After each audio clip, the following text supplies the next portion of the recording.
Pretty cool stuff there. Time to bring in Marcelo now to get a full look at the forecast. How are things looking out there?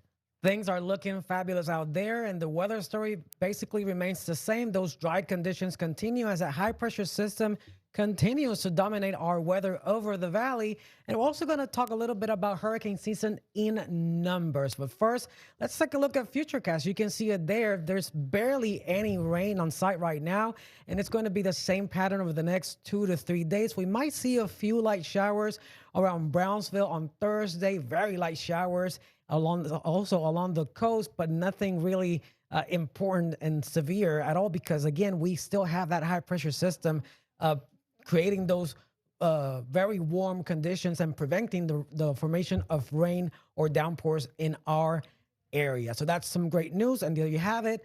That's high pressure system. It's continuing to bring mostly clear skies, dry conditions. It prevents the formation of rain in the valley. It provides those fair weather conditions. And the most noticeable effect, it's those temperatures above average for this time of the year, which they will continue to be in those mid 90 degrees. Tomorrow, there's a really good example. Temperatures will be again in those very same values, mostly 80s and 90s across the entire valley. 91 for the city of Harlingen, 94 for the upper valley out to the west. It's going to be a little warm, but again, it's not going to be incredibly hot or extreme heat like we saw back in the summer, but it still feels warm out there.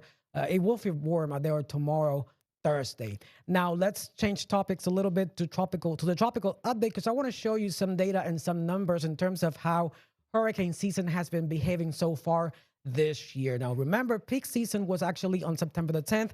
We are currently on October 15th.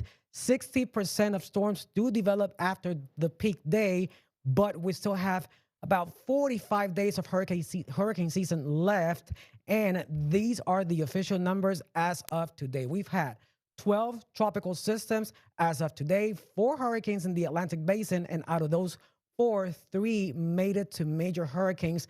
However, this is the great news: 0 landfalls in the U.S. so far, which is perfectly great news. However, remember that hurricane season runs through November the 30th.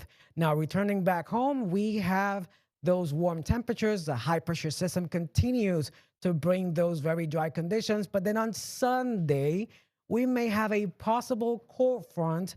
Don't get too excited on that. We might see a little increase in rain chances up to a 30%, but in terms of temperatures, not much of a difference. Mostly 90s again for the weekend. Awesome. Well, thank you so much, Marcelo. We appreciate it. We're going to check in with you again a little later to see just how possible that valley-style cold front will be. But